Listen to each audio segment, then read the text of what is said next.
Agenda Govardhan గారు అనేక అంశాలు తెరపైకి వస్తున్నాయి. ఇప్పుడు భద్రాచలానికి సంబంధించి ఇద్దరు నాయకులు చెప్తున్న మాటలు అటు భద్రాచలంతో పాటు 44 గ్రామాల ప్రజలను ఆందోళనకు గురి చేస్తున్న పరిస్థితి ఏంటి? నిజంగా నీరు నిల్వ చేసి ఒకవేళ డ్యాంకి ఏదన్నా జరిగితే భద్రాచలంతో పాటు ఆ 44 గ్రామాలు ముంపుకు గురి కావాల్సిందేనా? లేదు అటు పోలవరం మొత్తం పూర్తయితే భద్రాచలానికి ఇటు 44 గ్రామాలకు ముంపు తప్పదా? ముందు నుయ్యి వెనక గొయ్యి అన్నట్టుగా మారిందా వాళ్ళ పరిస్థితి? ఎలా చూడొచ్చు అంటారు? అసలు ఏం జరగబోతుంది అనుకోవచ్చు? ఖచ్చితంగా మేడిగడ్డ బ్యారేజ్ అత్యంత తీవ్రమైనటువంటి ప్రమాదంలో ఉంది. 7వ బ్లాక్ 6 అడుగులు కుంగిపోయింది. 17, 21 పిల్లర్స్ మధ్య 3 అడుగుల చీలిక కింద నుంచి పై వరకు జరిగింది. అది అత్యంత ప్రమాదంలో ఉంది. అలాగే సుందిల్లా అన్నారం కూడా చాలా తీవ్ర ప్రమాదంలో ఉంది. ఎన్డీఎస్సీ నివేదిక 365 పేజీల నివేదిక చదివితే ప్రతి పేజీలో అది కనబడుతుంది. మూడవది నీళ్లు ఎట్టి పరిస్థితుల్లో నిలబొద్దనేది ఎన్డీఎస్సీ నివేదిక చెప్పిందండి. ఒకవేళ నీళ్లు మనం ఎన్డీఎస్సీ నివేదికకు భిన్నంగా కనుక పైకి నింపితే ప్రతిదానికి ఎత్తిపోస్తే ఏ ప్రమాదమైనా జరగవచ్చు, అది కిందికి ఖచ్చితంగా వెళ్తాయి. ఏ ప్రమాదమైన భద్రాచలానికి కానీ మిగతా దేనికైనా. దానికంటే ముందల ముఖ్యంగా బీజేపీ, బీఆర్ఎస్, కాంగ్రెస్ వాదనల్లో తీవ్రమైనటువంటి తప్పు లోపం ఏంటి అంటే, ఈరోజు తుమ్మిడిహట్టి వద్ద ప్రాజెక్టు కట్టుకోవడానికి ఫడ్నవీస్ కేసీఆర్ ఒప్పందం ప్రకారం 145 మీటర్ల ఎత్తున కట్టుకోవచ్చండి. పునాది 155 మీటర్లకు వేసి 152 మీటర్లకు లేదా 160 మీటర్లకు పునాదేసి 148 మీటర్ల ఎత్తున ఇప్పటికిప్పటికి కట్టుకోవచ్చు. ఆ తుమ్మిడిహట్టి వద్ద మేడిగడ్డ వద్ద వస్తున్నటువంటి నీళ్ళని ఇప్పటికిప్పుడు మనం ఎత్తుకోవడానికి తుమ్మిడిహట్టి దగ్గరనే అవకాశం ఉంది.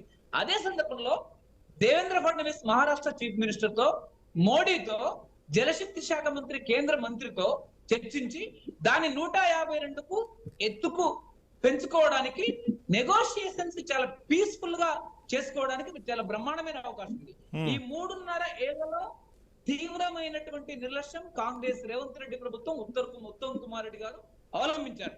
అన్నిటికంటే అత్యంత కీలకమైనటువంటి విషయం కాళేశ్వరం తుమ్మిడిహట్టితోనే గత ఎన్నికల్లో ప్రధాన ఎజెండా.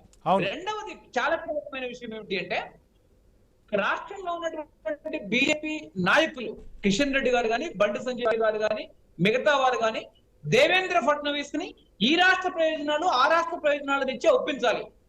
మూడవది చాలా కీలకమైన విషయం, దేవేంద్ర ఫడ్నవీస్ చంద్రాపూర్ లో నాగ్పూర్ ఆయన స్వస్థలమైన ప్రాంతం, ఆ ప్రాంతం అభివృద్ధి చెందాలనే ఉద్దేశంతో అక్కడ చాలా పారిశ్రామిక ప్రాజెక్టు ఏర్పాటు చేశారు.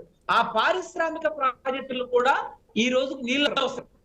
ఆ రోజు రాజకీయ అవసరాల కొరకు వ్యతిరేకించారు, కానీ ఈ రోజు రాజకీయ అవసరాలు ఏం లేవు. ఆ రోజు రాజకీయ అవసరాల కొరకు వ్యతిరేకించారు, కానీ ఈ రోజు ఆ ప్రాంత ప్రయోజనాలు, ఆ ప్రాంత పారిశ్రామిక ప్రయోజనాలు కూడా వాళ్ళకి అవసరం ఉంది. ఇది ఈ రాష్ట్ర బీజేపీ నాయకులు, ఆ రాష్ట్ర బీజేపీ నాయకులు, దేశం మోడీ పైన, జలశక్తి మంత్రి పైన ఉంది. మూడవది చాలా కీలకమైన విషయం ఏమిటంటే, బీఆర్ఎస్ వాళ్ళు అత్యంత దుర్మార్గమైనటువంటి, అసత్యమైనటువంటి ప్రచారం ఎన్డీఎస్ఏ నివేదికకు పూర్తి భిన్నంగా చేస్తుంది.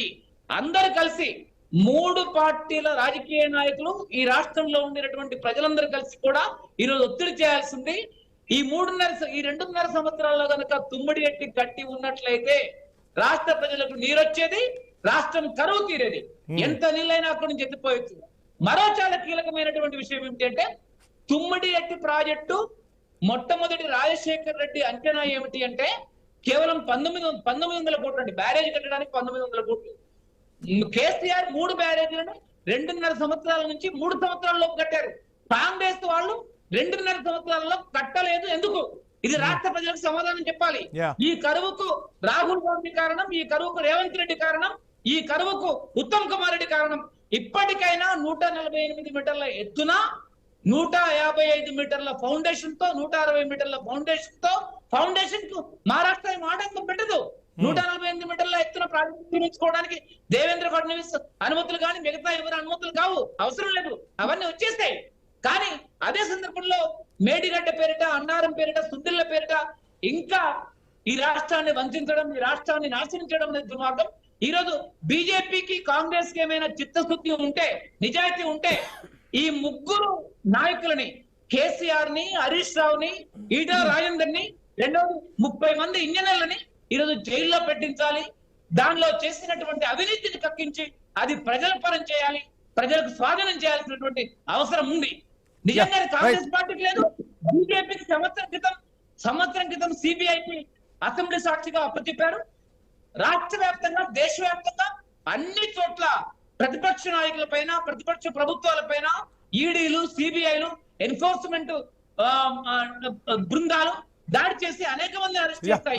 ఈ రాష్ట్రంలో సిబిఐ దానిపైన ఎందుకు గోవర్ధన్ గారు ఒక చిన్న సబ్మిషన్. గోవర్ధన్ గారు, బీజేపీ వారిని అకౌంటబుల్ చేయడానికి వారు ప్రయత్నం చేస్తారు, కానీ గోవర్ధన్ గారు వాళ్ళ సొంత విజిలెన్స్ డిపార్ట్మెంట్ 17 మంది ఇంజనీర్ల పేరు, ఎల్ఎన్టీ పేరు డైరెక్ట్ గా క్రిమినల్ ప్రొసీడింగ్స్ మీరు వెంటనే ఎఫ్ఐఆర్ బుక్ చేయండి అంటే 2024 నుంచి 24 మార్చిలో ఇస్తే ఇప్పటి వరకు ఒక ఎఫ్ఐఆర్ బుక్ చేయలేదండి. మరి దాని గురించి మీరు మాట్లాడారు, వాళ్ళ చేతిలో ఉన్న ముచ్చట.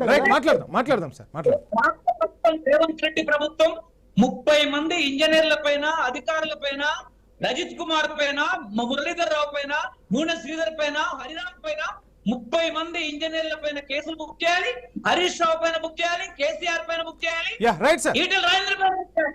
వీళ్ళందరి పైన పినాపిలిటీ కమిషన్ కానీ రాష్ట్రంలో ఉన్నటువంటి రాష్ట్ర గవర్నమెంట్ డిపార్ట్మెంట్స్ అన్ని